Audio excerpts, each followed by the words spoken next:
चलो contract costing की बात करते हैं। What is contract costing, let us सी।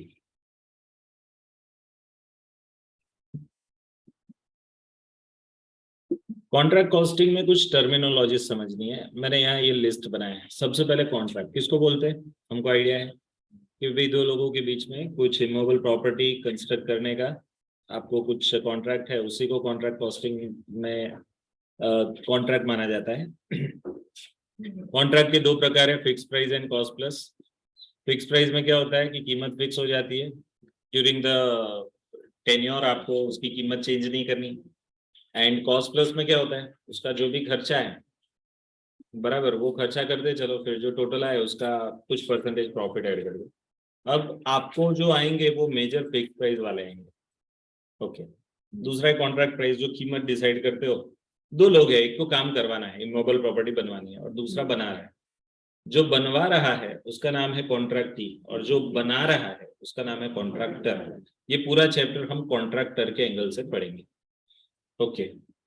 तो कॉन्ट्रैक्टर कॉन्ट्रैक्टी हो गया। परसेंटेज ऑफ कंप्लीशन क्या होता है, तो आपकी जो कॉन्ट्रैक्ट प्राइस थी सपोज 5 करोड़, जो कॉस्ट प्लस प्रॉफिट लेवल पे थी, और वो 5 करोड़ में से पहले साल में आपने 2 करोड़ का काम कंप्लीट कर दिया, मींस वो 2 crore cost plus profit level पे, तो आपने कितने परसेंटेज काम कंप्लीट किया, 2 crore divided by 5 crore multiplied by 100, ऐसा करके कितना आता है 40%। इसको परसेंटेज ऑफ कंप्लीशन बोलते हैं। यहाँ मैंने 2.4 करोड़ एज्यूम किया था, तो 2.4 डिवाइड बाय 5 मल्टीप्लाइड बाय 100, 48%। तो ये percentage of completion which is nothing but work certified upon contract price. But अभी हमको मालूम पड़ेगा कि वर्क सर्टिफाइड होता क्या है। तो इंजीनियर या आर्किटेक्ट या क्या बोलते हैं जिसको, टेक्निकल एक्सपर्ट, वो आता है और कितना काम हुआ कॉस्ट प्लस प्रॉफिट लेवल का, वो अपने एक्सपीरियंस के बेस पे वो लिख के बताता है। तो इसको वर्क सर्टिफिकेशन बोलते हैं। अब वर्क सर्टिफिकेशन एक्चुअली तो last day of the year पे होना चाहिए, but last day of the year पे ना हो पाए तो हमको क्या करना है, तो भाई उसको जल्दी बुला लेना है, क्योंकि वो ऑक्यूपाइड होगा, 10 15 50 उसके क्लाइंट हो गए, 100 क्लाइंट हो गए, हर एक का वैल्यूएशन 31 तारीख को करने नहीं बैठेगा वो, तो वो महीने 2 महीने पहले निकल जाएगा और आपके वहां आएगा और फिर वो आपका वैल्यूएशन करके जाएगा। तो ये 2 महीने पहले करा दिया, आप 2 महीने बाकी है, वो 2 महीने के दौरान जो कॉस्ट होती है उसको बोलते हैं कॉस्ट ऑफ वर्क अनसर्टिफाइड। आपका सर्टिफिकेशन 2 महीने पहले हो गया, तो वो जितना उसने सर्टिफाई करके गया वो वर्क सर्टिफाइड। अब वो डेट से ईयर एंड तक जितना भी काम हुआ बट सर्टिफिकेशन बाकी है, उसको कॉस्ट ऑफ वर्क अनसर्टिफाइड होता है। Work certified cost plus profit level पे होता है, वर्क अनसर्टिफाइड सिर्फ और सिर्फ कॉस्ट लेवल पे होता है। फिर कॉस्ट ऑफ वर्क अनसर्टिफाइड, अब जितना भी वर्क सर्टिफाइड है उसमें से भी पूरे पैसे नहीं मिल जाते, जितने पैसे रोक लिए जाते हैं उसको रिटेंशन मनी बोलते हैं, और बाकी का आपको दे दिया जाता है उसको कैश रिसीव्ड बोला जाता है, प्रोग्रेस पेमेंट रिसीव्ड या कैश रिसीव्ड। अब ये इन एडवांस मिलती है या फिर आफ्टर सर्टिफिकेशन भी मिलती है। अब कॉन्ट्रैक्ट डब्ल्यूआईपी शब्द है वो, उसमें क्या आता है, वर्क सर्टिफाइड आता है, वर्क अनसर्टिफाइड आता है, प्लस उसमें से कैश रिसीव्ड माइनस करनी है, कुछ स्टॉक वगैरह है, रिजर्व है, ट्रांसफर टू प्रॉफिट है, उसके एडजस्टमेंट करने हैं, फिर आपको जो मिलता है वो है कॉन्ट्रैक्ट डब्ल्यूआईपी। कॉन्ट्रैक्ट अकाउंट का फॉर्मेट कैसा होता है, तो देखो ये है ना, यहाँ contract itself is a cost unit, ये है ना, इसको बिगर जॉब बोलते हैं। Contract account is a bigger job, और ये पहला चैप्टर पूरे कॉस्टिंग में है जो एक से ज्यादा साल कवर करता है, बट फिर भी time value of money that is compounding discounting का यूज नहीं होता है। बाकी पूरा कॉस्टिंग देखना, सभी में कहीं भी time value of money compounding discounting का यूज ही नहीं है। तो उसका मीनिंग पूरा कॉस्टिंग है ना, वो शॉर्ट टर्म डिसीजन मेकिंग के लिए काम आता है। लॉन्ग टर्म डिसीजन के लिए कैपिटल बजटिंग डिसीजन है जो फाइनेंशियल मैनेजमेंट नाम के चैप्टर में आता है, बराबर। बट कॉस्टिंग में ये एकमात्र चैप्टर है जिसमें एक से ज्यादा साल का पीरियड इन्वॉल्व है, फिर भी कंपाउंडिंग डिस्काउंटिंग नहीं है, और फिर भी ये कॉस्टिंग का चैप्टर। वैसे इधर मैं कंपाउंडिंग डिस्काउंटिंग ऐड कर दूं ना, तो ये कॉन्ट्रैक्ट कॉस्टिंग वो कॉस्टिंग का टॉपिक ना रहते हुए फाइनेंस का टॉपिक बन जाएगा। और आपको मालूम है कॉस्टिंग के अंदर इंटरेस्ट को ध्यान में नहीं लिया जाता, सो दैट इज वाई वो टाइम वैल्यू ऑफ मनी हम ध्यान में नहीं लेते। अब इसमें फॉर्मेट में क्या आता है, देखो ओपनिंग स्टॉक पहले डेबिट साइड पे, फिर मटेरियल पेड आउटस्टैंडिंग दोनों, वेजेस में भी पेड आउटस्टैंडिंग दोनों, ओवरहेड में भी पेड आउटस्टैंडिंग दोनों, डेप्रिसिएशन अलग दिखा रहे हो तो डेप्रिसिएशन दिखाने का ये एक तरीका है। दूसरा तरीका ऐसा है कि आप है ना cost of the asset debit side पे लिख दो और उसकी क्लोजिंग डब्ल्यूडीवी क्रेडिट साइड पे लिख दो। अब हम क्रेडिट साइड पे work certification plus cost of work uncertification and closing stock, ये 3 लिखेंगे। ये 3 में से सब माइनस करके जो बचेगा उसका नाम है नोशनल प्रॉफिट। अब ये जो नोशनल प्रॉफिट है उसके 2 हिस्से, नोशनल प्रॉफिट के 2 हिस्से। एक कौन सा कि पहला पोर्शन आप चार्ज टू कॉस्टिंग पे, मीन्स हम जिसको हम क्या बोलते हैं कि प्रॉफिट रिकॉग्नाइज किया, एंड बाकी का जो पोर्शन है वो क्या होता है, रिजर्व है। मीन्स उतना प्रॉफिट रिकॉग्नाइज नहीं करते, उतना रिजर्व में ले जाते हैं, ट्रांसफर टू रिजर्व बोलते हैं। अब कितना ट्रांसफर टू रिजर्व करना और कितना रिकॉग्नाइज करना, उसके लिए कुछ नियम है। वो नियम कुछ ऐसे है कि अगर आपका परसेंटेज ऑफ कंप्लीशन, देखो नियम बताता हूँ, percentage of completion less than 25% हो, लेस देन इक्वल टू 25%, तो प्रॉफिट टू बी रिकॉग्नाइज 0। अब ग्रेटर देन 25 है बट लेस देन 50 है, तो 1/3 of notional profit multiplied by cash asset upon work certified, greater than equal to 50% but less than 90%, so 2/3 of notional profit multiplied by cash settled upon work certified, greater than 90%,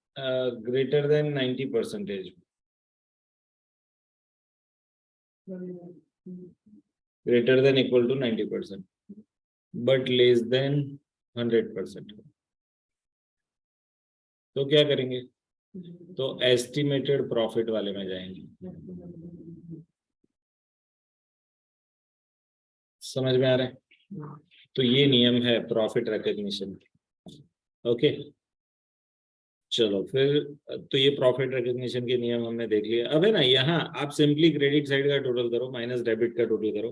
अगर credit का जो total ज्यादा है तो ये difference इधर बैठेगा, ये डिफरेंस को हम नोशनल प्रॉफिट बोलेंगे। नोशनल का मीनिंग होता है नॉट रियल, मीन्स अभी हुआ नहीं है, ग्रॉस प्रॉफिट जैसे। फिर उसमें से कुछ पोर्शन हम पीएनएल में ले जाएंगे और कुछ पोर्शन को हम रिजर्व में ले जाएंगे, बराबर। तो वो पोर्शन कैसे डिसाइड करना है, तो उसके लिए ये वाली फॉर्मूला थी, profit to be recognised. Okay, अब इसमें देखो इतने सारे एग्जांपल मैंने टिक किए हैं, आप नंबरिंग चाहो तो लिख दो 3, 5, 6, 7, 8, 9, 10, 11, 12, 13, कौन से 5 से लेकर के 13 तो कंटिन्यूस, प्लस थर्ड नंबर, हर एक में कुछ नया है। ये आप नंबरिंग लिख दो ना एक बार, 3, 5, 6, 7, 8, 9, 10, 11, 12, 13, ठीक है। तो चलो अब वो चीज हम कंप्लीट करते हैं, लेट अस डू दैट।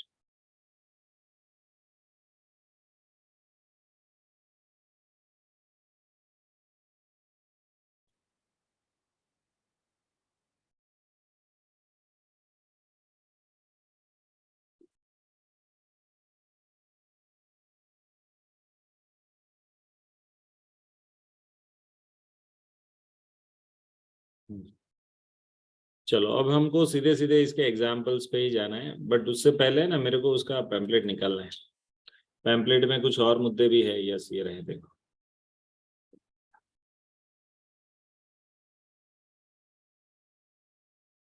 इसमें ना जो भी मेरा समरी जैसा है वो पैम्पलेट के पहले 4-5 पेज में ही है, सब कुछ जिसमें आ जाता है। वो पहले मैं वही चीज लिखा था, अब वो चीज आ चुकी है इधर।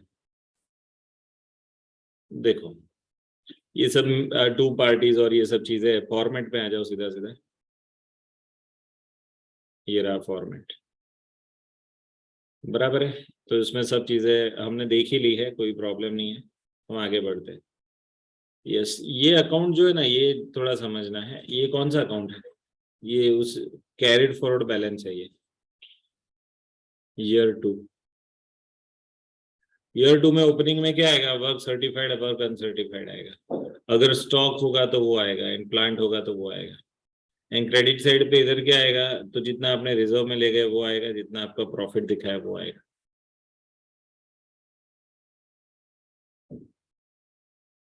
चलो फिर कॉन्ट्रैक्ट डब्ल्यूआईपी क्या होता है, कॉन्ट्रैक्ट डब्ल्यूआईपी ये भी समझ लो, बड़े काम की चीज है।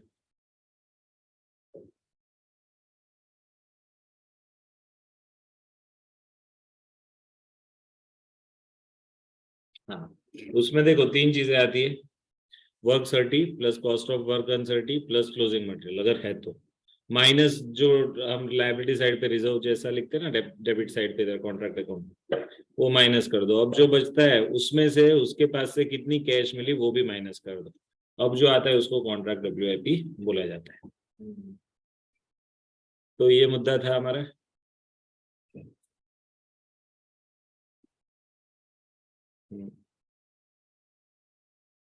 अब यस, ये वाला, अगर आपका कॉन्ट्रैक्ट 75% से ज्यादा कंप्लीट हो जाए, सॉरी 90% से ज्यादा कंप्लीट हो जाए, तो वहां आपको एस्टिमेटेड प्रॉफिट का कंसेप्ट यूज करना है। एस्टिमेटेड प्रॉफिट में भी आपके पास 4 ऑप्शन, एक क्या है, एस्टिमेटेड प्रॉफिट को वर्क सर्टिफाइड अपन कॉन्ट्रैक्ट प्राइस से मल्टीप्लाइड करो, ये जो है ना इतना प्रॉफिट रिकॉग्नाइज करो 90% से ज्यादा वाले में। दूसरा क्या है, ये सेम फॉर्मूला, उसमें सिर्फ आगे कैश रिसीव्ड वर्क सर्टिफाइड लगा दो, एंड अगर आप ऐसा करोगे तो ये दो चीजें निकल जाएगी, तो cash received multiplied by contract price आएगा। तीसरा रास्ता है ये कि उसमें जो एस्टिमेटेड प्रॉफिट है उसको कॉस्ट टिल डेट से मल्टीप्लाइड करो, डिवाइडेड बाय क्या करो, estimated cost, estimated total cost से डिवाइड करो। यहाँ क्या है, ये सेम फॉर्मूला, ऊपर वाली फॉर्मूला, बट इसमें इतना extra, cash received upon work certificate. And पांचवी वाली फॉर्मूला कब मालूम, कि जब आप अबो 90% हो बट आप एस्टिमेटेड प्रॉफिट नहीं ढूंढ पा रहे हो, तब आपको नोशनल प्रॉफिट के बेस पे work certified upon contract price use करना है। अब क्वेश्चन ये है कि sir what do you mean by estimated profit, ऐसा सवाल होता है हम लोगों को, एस्टिमेटेड प्रॉफिट किसको बोलते हैं? तो मैं इसका जवाब देता हूँ, इधर लिखता हूँ, estimated profit is nothing but contract price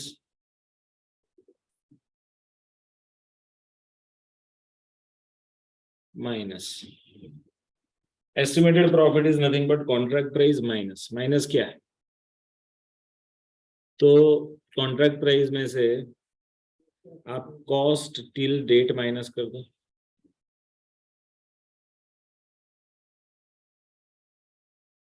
plus further estimated cost,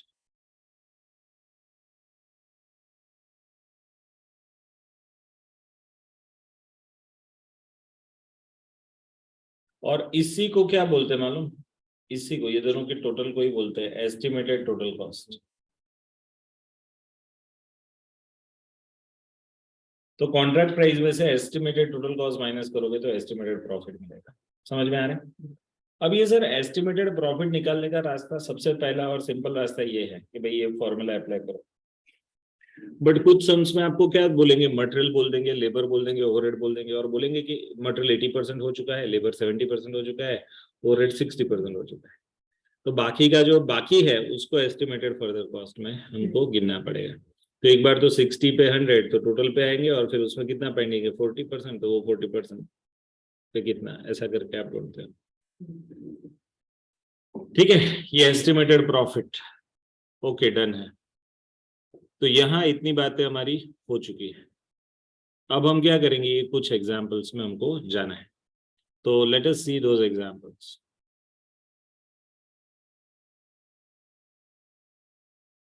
अब देखो ये हमारा कॉन्ट्रैक्ट कॉस्टिंग का पैम्पलेट है।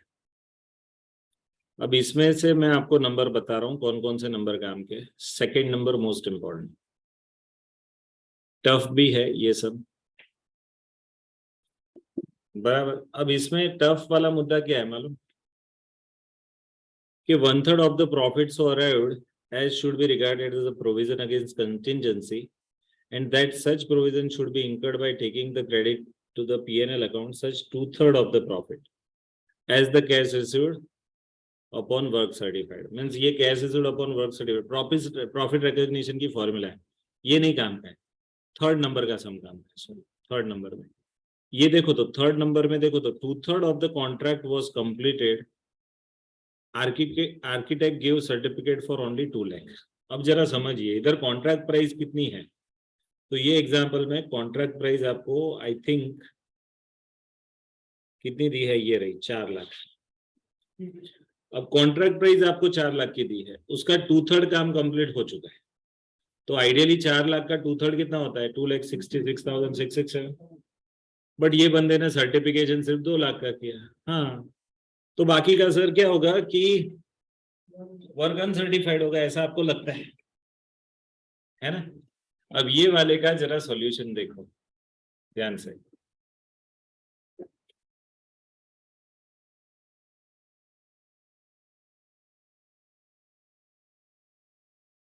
एक मिनट, है ना, यही है ना वो, या दूसरा समय 11 नंबर, एक मिनट, नहीं ये दूसरा है 116। एक मिनट है, मेरे को जो बताना है वो मैं,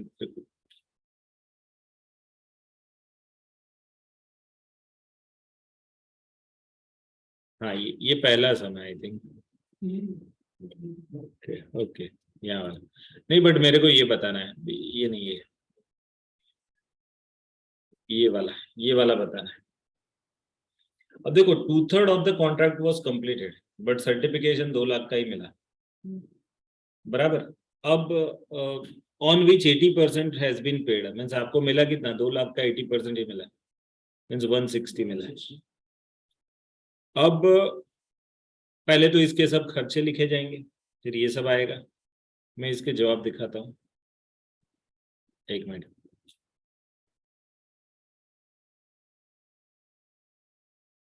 देखो ये मॉड्यूल का एक्चुअली 13 नंबर का सम है, जो मेरे हिसाब से बहुत इंपॉर्टेंट है। अब देखो क्या लिखा है, थोड़े थोड़े कैलकुलेशन है, जैसे कि डेप्रिसिएशन का कैलकुलेशन, सुपरविजन के चार्जेस का। देखो कॉन्ट्रैक्ट अकाउंट देखो, ये डेबिट साइड पे opening stock, material, junior engineer, wages, supervision, ये सब लिखा है, बराबर है। क्रेडिट साइड पे स्टॉक लिखा है, contract WIP 2 lakh, work certified 2 lakh है, कॉस्ट ऑफ वर्क अनसर्टिफाइड, और यहाँ लोचा है। यहाँ आप क्या कर लोगे मालूम है, आप क्या करोगे कि 4 लाख का 2/3 कंप्लीट हुआ है, तो 266,667 आता है, और उसमें से आप ये 2 लाख माइनस करो, तो आप तो यहाँ 66,667 लिख दोगे। तो अब उसकी जगह आ रहा है सर ये, तो ये क्यों ऐसा, तो ये मुद्दा थोड़ा हमको समझना है। ये मुद्दे में ये मीन्स ये एग्जाम्पल में यही चीज मेन है। ओके, चलो ठीक है। सो अगर आप देखें परसेंटेज ऑफ कंप्लीशन के एंगल से, तो अगर work certified upon contract price करूँ ना, तो 2 लाख डिवाइडेड बाय 4 लाख करूँ तो 50% ही आएगा। मीन सर्टिफिकेशन तो 50% ही मिला है, बट काम आपका 2/3 कंप्लीट हो चुका है। ठीक है, ऐसा लिखा है। तो देखो यहाँ मैं लिखता हूँ कि भाई कॉस्ट प्लस प्रॉफिट लेवल पे 4 लाख है, उसका 2/3 कंप्लीट है, 1/3 पेंडिंग है। कॉस्ट प्लस प्रॉफिट लेवल पे मीन्स 2/3 कंप्लीट, अब उसमें सर्टिफिकेशन मिल चुका है, तो वो 2 लाख है। तो work uncertified cost plus profit level पे कितना होगा, कॉस्ट प्लस प्रॉफिट लेवल पे, क्योंकि ये 266,667 कॉस्ट प्लस प्रॉफिट लेवल पे, तो उसका 2 लाख ये है, तो बाकी का ये। अब इसमें मेरे को प्रॉफिट हटा देना है, तो बाकी का मेरे को कॉस्ट ऑफ वर्क अनसर्टिफाइड मिलेगा, क्योंकि कॉस्ट वर्क अनसर्टिफाइड हमेशा कॉस्ट लेवल पे होता है, कॉस्ट प्लस प्रॉफिट लेवल पे नहीं होता है। तो ये 66,667 कॉस्ट प्लस प्रॉफिट लेवल पे है, तो मेरे को उसमें से कॉस्ट के लेवल पे जाना पड़ेगा। अब कॉस्ट के लिए मैं क्या करूंगा, तो अभी तक जितने भी खर्चे हुए ना, सबका टोटल कर दो। चलो ये डेबिट साइड पे देखो, इतने इतने खर्चे हैं, चलेगा, मैंने लिखा हुआ है ये सब टोटल 43,000, 12,620, 1,02,20, 9,000, 14,000, 1,120, सबका टोटल करोगे ना, तो आपको मिलेगा 177,460। अब मैं लिखूंगा कि 50% वर्क सर्टिफिकेशन है, तो वर्क अनसर्टिफिकेशन कितना है, 16.67%। अब मैं निकालूंगा कि ये 100 लेवल पे है, ये 100 लेवल पे कौन सा है, 177,460। तो देखो ये सॉरी 66.67, सॉरी ये 66.67 के लेवल पे है ना, 50 प्लस 16.67, तो ये कितना है 66.67, ये लेवल पे, ये रहा लिखा। तो अगर ये लेवल पे इतना खर्चा है 66.67, तो 16.67 पे कितना, तो ऐसा करके 44,343 आ आया समझ में। ओके, दूसरा भी कर सकते हैं कि अगर वर्क सर्टिफाइड, दूसरा रास्ता भी है कि अगर वर्क सर्टिफाइड आपका 266,667 है, तो इसका कॉस्ट हमने ढूंढा 177,460, तो अगर आपका work uncertified cost plus profit level पे 66,667 है, तो उस पे कॉस्ट कितनी, तो 44,365 ये भी आएगी। तो ये इंपॉर्टेंट था ये सब में, बराबर। चलो अब दूसरा कौन सा इंपॉर्टेंट पॉइंट है, तो देखो ये थर्ड नंबर का सम हो गया, फिफ्थ सिक्स सेवेंथ वगैरह देखते हैं। मैं आपको दिखाता हूँ, शांति से देखो अब। हाँ, अब ये सम में क्या देखना है, 3 साल दिए है, एक ही कॉन्ट्रैक्ट है बट 3 साल, मीन्स यहाँ कैरिड फॉरवर्ड इफेक्ट आएगी, पहले साल का इफेक्ट दूसरे साल में कैरिड फॉरवर्ड आएगा। अब आपको कुछ देखना नहीं है, जस्ट मैं बताऊं वो देखो, ये ईयर 1 का वर्क सर्टी वर्क अनसर्टी है 87,500, ये सेकेंड ईयर के बिगिनिंग में आएगा, देखो 87,500 आया बिगिनिंग में। ओके, दूसरा इधर जो क्या बोलते हैं स्टॉक अगर होता तो स्टॉक आता है, बट स्टॉक तो है नहीं, सो 87,500। अब इसमें से कुछ पोर्शन अगर रिजर्व में ले जाते ना, तो वो भी नेक्स्ट ईयर में कैरेट फॉरवर्ड होता है, बट यहाँ तो नोशनल लॉस है, तो ये कुछ नहीं आया, रिजर्व कुछ नहीं आया। बट सेकेंड ईयर में देखो, सेकेंड ईयर में हमने पूरा कैलकुलेशन किया, तो सेकेंड ईयर में पूरे कैलकुलेशन के बाद क्या मिला, तो भाई ये नोशनल प्रॉफिट मिला 78,750 का। Work certified and work uncertified कितना मिला, 282,500 एंड 5,000, मीन्स एक क्यूमुलेटिव है, पहला और दूसरे साल का मिला के 282,500 है।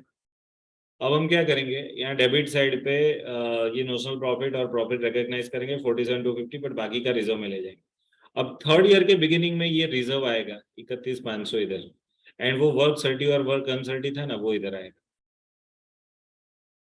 तो देखो एक ये आया और एक ये आया, बराबर। तो हमको सीखना ही ये है। तीसरा, जब भी इधर लिखो ना क्यूमुलेटिव फिगर लिखना, ये क्या है क्यूमुलेटिव, किसकी, वर्क सर्टिफाइड की। यहाँ भी ये वर्क सर्टिफाइड की कैसी फिगर थी, क्यूमुलेटिव फिगर थी ये वाली, मीन्स पहले 2 साल का टेकन टुगेदर। चेक करो क्वेश्चन में, पहले साल का कितना था 87,500, दूसरा 282,500, बट वो क्यूमुलेटिव है, एंड तीसरा 375,200। अब ये सब में मेरे को चेंज करना है ना, तो मैं क्या करूंगा मालूम, टोटल वर्क हटा दूंगा, टोटल वर्क वर्क सर्टिफाइड लिखा है ना, टोटल हटा दूंगा, वर्क सर्टिफाइड लिखूंगा, इधर 87,500, इधर 195 और इधर 92,500, ऐसा करूंगा। तो भी आपको लेना तो क्यूमुलेटिव ही है ना, ये याद रखना। बस ये सब में यही मुद्दा था, दूसरा कोई मुद्दा नहीं है, ये सब नॉर्मल सम जैसा है। हाँ, बट तीनों ईयर का आपको क्या मिलेगा, ये बैलेंस शीट में से कॉन्ट्रैक्ट WIP ढूंढना है, तो ईयर 1 का मिल जाएगा, work certified plus work uncertified minus reserve, इसमें से कितना कैश मिला, तो 90%, तो ये। एंड बाकी का प्लांट अलग से, plant work certified means capital WIP में नहीं लिखा है।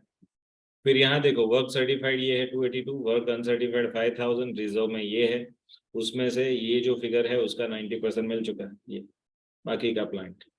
तीसरे साल में नहीं आएगा, नहीं तीसरे साल में कॉन्ट्रैक्ट खत्म हो जाते हैं, तो वहां WIP होगा ही नहीं, तो नहीं लिखेंगे। तो भाई ये सम में तो यही मुद्दा था, ये वाले में ये 2 सम सबसे इंपॉर्टेंट थे, बराबर है। बाकी नॉर्मल से सम्स है, कर सकते हैं ऐसा सम। ओके,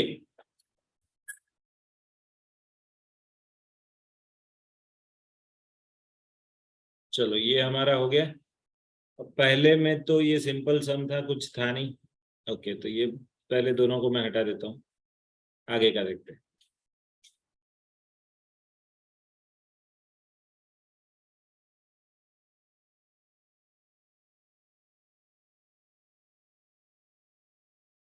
चलो देखो, इसके अंदर एक ये वाला सम है जिसमें आपको 3 कॉन्ट्रैक्ट एट ए टाइम लिए, कुछ है नहीं एक्स्ट्रा, बट एक बार देख लेना चाहिए। अब 3 कॉन्ट्रैक्ट दिए दिए है, अभी तक ये जो पास्ट सम था ना, उसमें सिंगल कॉन्ट्रैक्ट के 3 साल थे, इधर 3 कॉन्ट्रैक्ट अलग है बट उसका सिंगल ईयर है, कि भाई जो 30 नवंबर को खत्म होता है, इसमें डेट बड़ी काम की है। देखो डेट में इधर देखो, एक कॉन्ट्रैक्ट 1 जनवरी को चालू होता है, दूसरा 1 मई को, तीसरा 1 अगस्त को, बट सभी ईयर एंड कब है 30 नवंबर। अब कोई 31 मार्च ढूंढ के बैठे ना, तो गड़बड़ हो जाएगी, बराबर। तो पहले तो यहाँ मंथ लिख लो बाकायदा, 11 मंथ है, इधर 7 महीना है, इधर 4 महीना, एंड फिर क्या करना है, सब जो डेटा दिया है उसका यूज करना है, बराबर। यहाँ ये cash received for work certified, ये कैश रिसीव्ड है और ये वर्क सर्टिफाइड, वर्क अनसर्टिफाइड है, और ये सब बाकी का दिया हुआ है। तो यहाँ कुछ है नहीं, आप बताओ करना क्या है, कॉन्ट्रैक्ट अकाउंट बनाओ, तीनों साल का एक, सॉरी तीनों कॉन्ट्रैक्ट का एक साथ, डेबिट साइड क्रेडिट साइड। अब तीनों में आप देखो, ये जो सेकंड वाला कॉन्ट्रैक्ट है ना, उसमें तो नोशनल लॉस हो जाता है 1380, तो पूरा वही रिकॉग्नाइज कर दो। फिर ये दोनों में नोशनल प्रॉफिट है, तो नोशनल प्रॉफिट में भी फिर परसेंटेज ऑफ कंप्लीशन देखो। अब परसेंटेज ऑफ कंप्लीशन देखोगे तो कितना आता है, अब है ना, पहले साल पहला कॉन्ट्रैक्ट 50% कंप्लीट, दूसरा 59, तीसरा 12, जो 12% है लेस देन 25 है, तो उसमें कुछ रिकॉग्नाइज नहीं करने का। तो तीसरा जो कॉन्ट्रैक्ट है उसमें जो 480 है, उसको सीधा सीधा आप नोशनल प्रॉफिट के तौर पे ब्रॉड फॉरवर्ड करो, और वो पूरा 480 रिजर्व में ले जाओ। क्यों? क्योंकि प्रॉफिट रिकॉग्निशन 0 है, तो जो भी ये बचा वो रिजर्व में ले जाने का। सिर्फ और सिर्फ पहले कॉन्ट्रैक्ट का जो 50% कंप्लीशन है, उसमें हम क्या करेंगे, प्रॉफिट रिकॉग्नाइज करेंगे कितना, 2/3 of notional profit multiplied by cash received upon work certified. तो मैं क्या करूंगा, नोशनल प्रॉफिट 3400 है, चलो 3400 का 2/3 करो, multiplied by 2 divided by 3, multiplied by cash received upon work certified, ये फिगर भी क्वेश्चन में दी है, तो 1700 आता है। हाँ, 2/3 of 3400 multiplied by 30,000 divided by 40,000, बराबर। 1700 हम रिकॉग्नाइज करेंगे, तो बाकी का 1700 कहाँ जाएगा, रिजर्व में जाएगा। हो गया ना? तो ये दो सम तो ऐसे ही थे, मैंने लिखे हैं, बट इसमें समझने वाली चीजें क्या है, इसमें समझने वाली चीज ये है कि 3 कॉन्ट्रैक्ट है बट सिंगल ईयर है, तो कुछ में हम प्रॉफिट रिकॉग्नाइज करेंगे क्योंकि वो अबो 25% होगा, कुछ 25 से कम होगा नहीं करेंगे। दूसरा करेंगे तो कितना करेंगे, 1/3 2/3, अगर लॉस होगा तो नहीं करेंगे, बराबर। तो ये वाला मुद्दा था। चलो, अब है एस्टिमेटेड प्रॉफिट के बेस के सम, सब ये तो हमने कर लिया, समझ लिया। एस्टिमेटेड प्रॉफिट क्या होता है, contract price minus cost till date plus further estimated cost, इसको हम टोटल एस्टिमेटेड टोटल कॉस्ट बोलेंगे। अब इसमें ये फॉर्मूलाज है कुछ, वो अप्लाई करनी है। कौन कौन सी फॉर्मूलाज है, तो there are 4 formulas, you remember, पांच पांच फॉर्मूला अभी हमने देखी थी। कौन सी पहली फॉर्मूला कौन सी थी, एस्टिमेटेड प्रॉफिट मल्टीप्लाइड बाय, उधर सेकंड में आएगा, पहले में work certified upon contract price, फिर दूसरे में उसको वही फॉर्मूला को cash received upon work certified. तीसरी फॉर्मूला क्या थी, estimated profit multiplied by cost till date divided by what, contract price, and last में क्या, उसको ये सेम को cash received upon work certified से अलग से। तो ये 4 फॉर्मूला है। अब when estimated profit concept is use, ये जरा इंपॉर्टेंट है, समझिए। एस्टिमेटेड प्रॉफिट का यूज ये सिचुएशन में होगा जब कॉन्ट्रैक्ट 90% कंप्लीट हो, तब यूज करना। बट उसका एक एक्सेप्शन भी है कि जब कोई सम में 90% से कम कंप्लीशन देखे तो 40-50% 60% हो, बट आपको एस्टिमेटेड प्रॉफिट ढूंढने की हिंट दे दी है, जैसे आपको आज तक का खर्चा प्लस फर्दर खर्चे की डिटेल दे दी, तो वो वाले केस में आप क्या करोगे, तो वहां भी एस्टिमेटेड प्रॉफिट पे भी जाओगे, भले लेस देन 90% वाला कंसेप्ट, बराबर। तो ये जो 18 नंबर का सम है, शायद उसमें ऐसा है, बराबर, कि लेस देन 90 है तो भी हमने किया है कुछ। बट इन शॉर्ट समझ में आया, ये एस्टिमेटेड प्रॉफिट का कंसेप्ट है। एस्टिमेटेड प्रॉफिट का कंसेप्ट ढूंढने में ये 2 रास्ते हैं। ओके, चलो, इसके अलावा कॉन्ट्रैक्ट कॉस्टिंग में क्या था, बाय द वे। चलो, कॉन्ट्रैक्ट कॉस्टिंग के एग्जांपल्स का अगर मैं आपको टाइप बताऊं कि कौन कौन से टाइप के सम्स आएंगे, सपोज कॉन्ट्रैक्ट कॉस्टिंग में हमको टाइप लिखने हैं, तो मैं बताता हूँ कि इतने इतने टाइप पॉसिबल है। देख लो, पहला है सिंपल सम, 1/3 या फिर 2/3 वाला फॉर्मूला आएगा प्रॉफिट रिकॉग्निशन का, वो। फिर दूसरे जो सम्स है उसके अंदर क्या आएगा, तो भाई एस्टिमेटेड प्रॉफिट आएगा, एस्टिमेटेड प्रॉफिट वाला कंसेप्ट। तीसरा जो आएगा, अब एस्टिमेटेड तीसरा आएगा, उसमें 3 इयर्स सिंगल कॉन्ट्रैक्ट।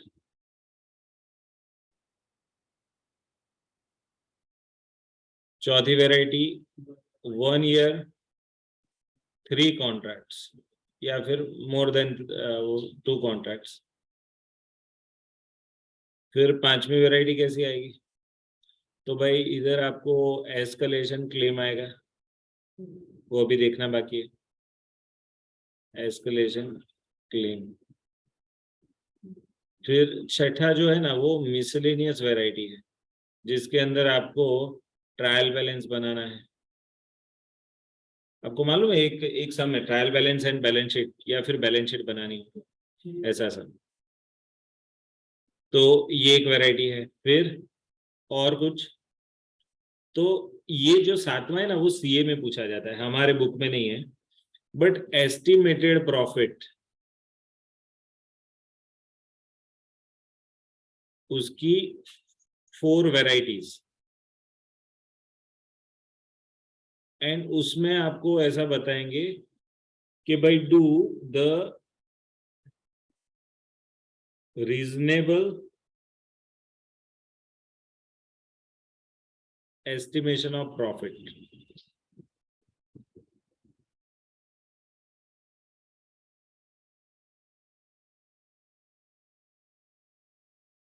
अब ये क्या होता है रीजनेबल एस्टिमेशन ऑफ प्रॉफिट? तो उसमें से ये 4 वैरायटीज में से जो सबसे कम profit recognise means lower of above 4,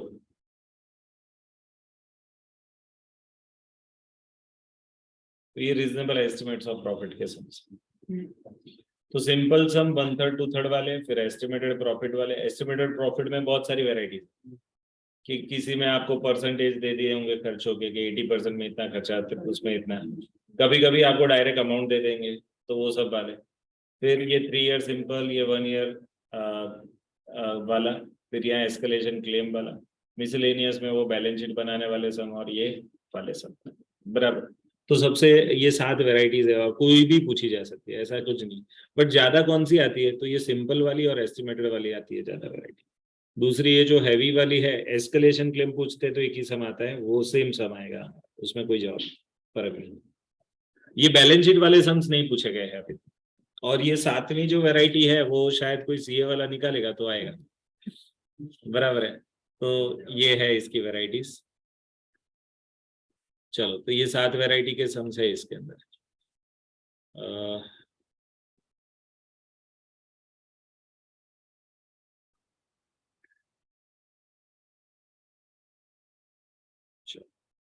अब इसके अंदर हमारा कौन सा बाकी रहा है वो मैं देख लेता हूँ। वैरायटी कौन सी बाकी रही है वो हम देख लेते हैं। चलो, ये पहले 2-3 सम हो गए। फिर ये चौथे सम के अंदर ये तो कैंसिल कराया था ना, 4th सम कैंसिल। हाँ। फिर ये देखो 3 साल वाली वैरायटी आ गई। फिर ये छठे सम में एक ही 3 कॉन्ट्रैक्ट एट ए टाइम था। अब ये 7th सम जो है उसके अंदर आपको बैलेंस शीट बनानी है। ये हैवी सम, लास्ट में देखते हैं। 8वां जो सम है उसके अंदर क्या करना है सर?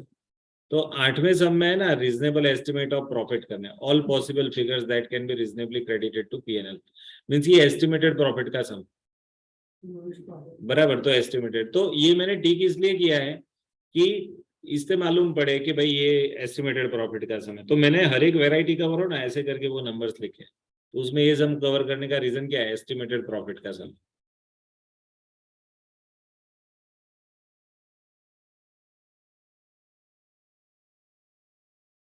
फिर ये जो 9th नंबर का सम है ना वो सिमिलर टू 7 है। 7 नंबर का जो बैलेंस शीट बनाने का सम था ना, वो वैसा ही सम है। फिर ये 10th है, ये एस्टिमेटेड प्रॉफिट की ऐसी वैरायटी जिसमें देखो आपको फैब्रिकेशन डायरेक्ट मटेरियल 80% हो चुका है कंप्लीटेड, ये 75% हो चुका है, ये 25 हो चुका है। अब फिगर क्या है? तो ये रही फिगर्स। तो देखो ये direct material, sorry, erection till date 15,000 है ना, 1 मिनट। हाँ। अब देखो मटेरियल कितने हैं? 2,80,000 जो ऑलरेडी हो चुके हैं, ये रहे। फिर direct labour and overheads means ये दोनों का मिला के कितना आता है? 1,65,000। एंड इरेक्शन का खर्चा कितना है? 15,000। तो भाई ये लिख दो 15,000। अब हम क्या करेंगे, ये तो सब ये 80 लेवल पे है, ये 75 है, ये 25 पे। तो यहाँ बाकी का 20, यहाँ बाकी का 25 और यहाँ बाकी का 75 ढूंढना है। वे जो अमाउंट आएगी ना, इसका टोटल होगा एस्टिमेटेड फ्यूचर कॉस्ट।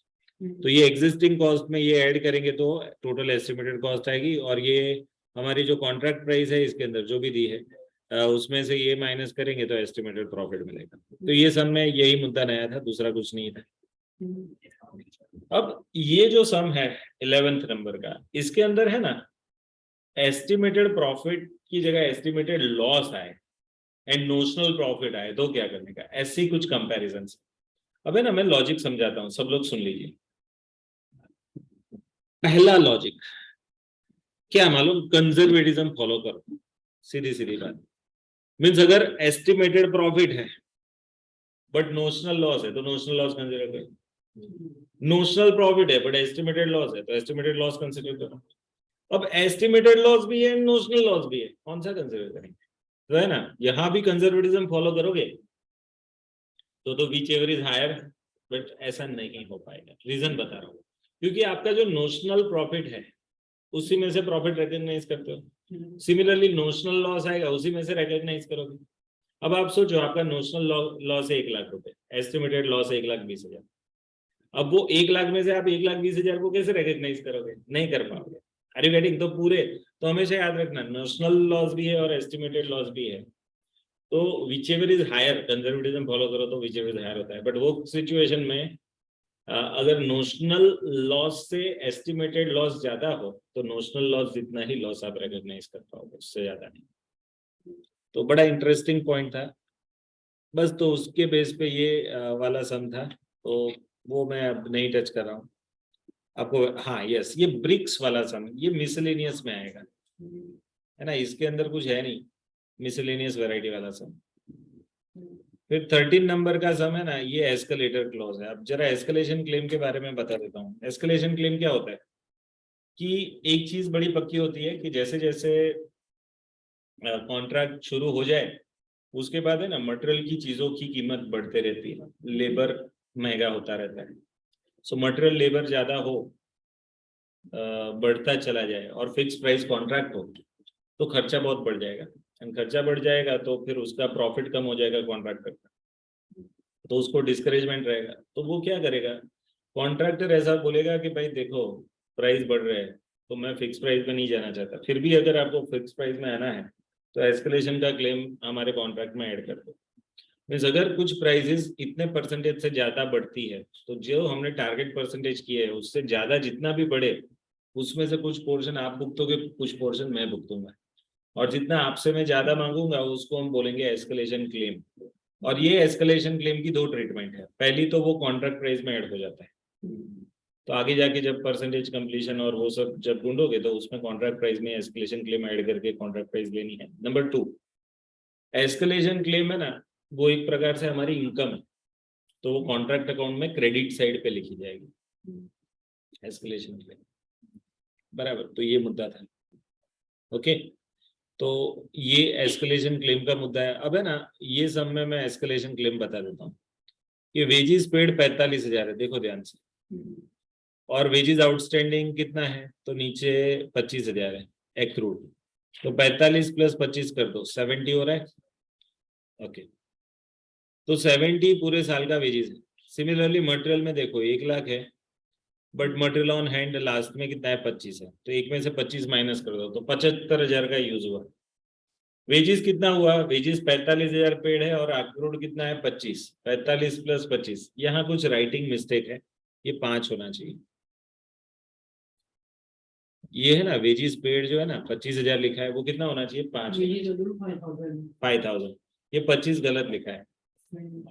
अब है ना 45 + 5 कितना होता है, 50, तो पूरे साल के वेजेस 50,000 हुए।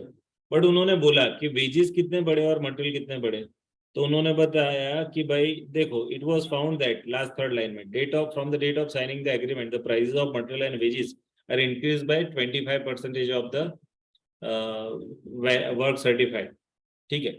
अब उसका मीनिंग 25% बढ़ चुके।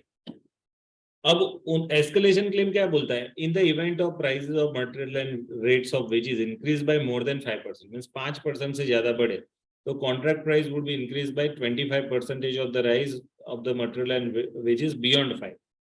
अब आप सोचो 5% तक प्रॉब्लम नहीं था, बट ये तो 25% बढ़ा, तो एक्स्ट्रा कितना बढ़ा? 20%। वो जो एक्स्ट्रा 20 है ना, उसका 25%, 20 का 25% कितना? 5 होता है। तो वो 5% ऑफ द कॉन्ट्रैक्ट प्राइस आपको क्या करना पड़ेगा? एस्केलेशन क्लेम देना पड़ेगा। तो अब ये एस्केलेशन क्लेम कैसे काउंट करते हैं, तो वो मैं आपको बताता हूँ। एस्केलेशन क्लेम काउंट किया हुआ ही सम है मेरे पास। 3000 मटेरियल में आता है, 2000 लेबर में आता है, ऐसा करके 5000 आ जाता है। बट वो सब कैसे कैलकुलेट करते हैं वो मैं जरा दिखाता हूँ, आप जरा देख लीजिए मेरे साथ।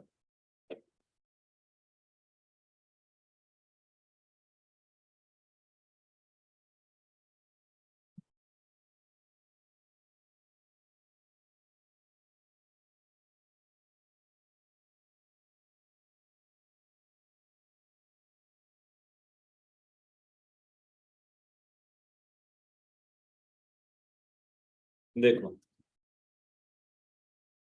अरे यार,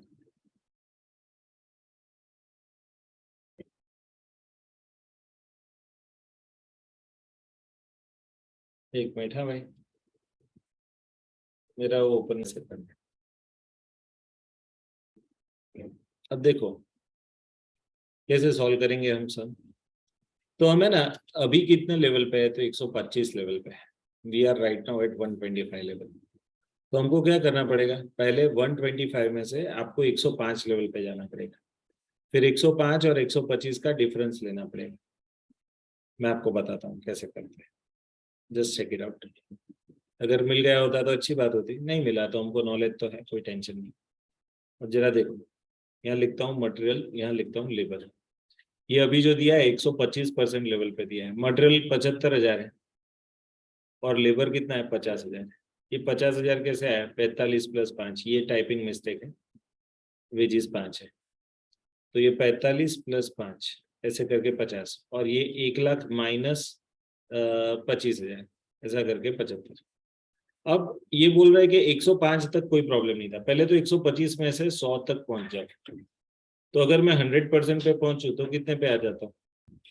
125 पे 75,000, तो 100 पे कितना? बराबर। तो कितना आता है मेरे को बताओ तो ये 60,000 आएगा, 60,000। और ये कितना आएगा? 40,000 आएगा। अब ये क्या बोलते हैं कि मेरे को तो सीधा सीधा वो कितना चाहिए? एस्केलेशन क्लेम चाहिए। एस्केलेशन क्लेम क्या है? तो आपकी प्राइस जो 105 से ऊपर जितनी हुई, अब 105 लेवल पे पहुंच जाओ। 60,000 में 105 लेवल पे 100 का 105 करो, मीन 60,000 में 5% ऐड कर दो, 63 आता है। 63,000। और ये 40,000 में 5% ऐड करो, 42,000 आता है। अब कितना इंक्रीज हुआ सच में? तो 75 हो गया है, 63 तक अलाउड है, तो इंक्रीज कितना हुआ? 12,000। ये इधर, और इधर 42 एंड 50,000 का डिफरेंस कितना आता है? 8,000। अब ये जो टोटल आया ना 20,000 आया, ये इसका 25% वो हमको देगा, तो 5,000 आ जाता है। या फिर मैं इंडिविजुअली जाऊं तो 12,000 का 25% 3,000, और 8,000 का 25% 2,000, ऐसे करके 5,000 आता है। ठीक है, तो एस्केलेशन क्लेम ये है। बट इसमें सबसे पहले जो एडजस्टमेंट करना था ना, क्लोजिंग स्टॉक माइनस करना था, और एक वेजेस एक्रूड ऐड करना था, वो सब मुद्दे थोड़े हमको ध्यान में रखने होंगे। यहाँ गलती हो सकती है, ऐसा मुद्दा था। हो, हो गया? चलो पक्का, डन। तो यहाँ ये कंसेप्ट हो गया है हमारा।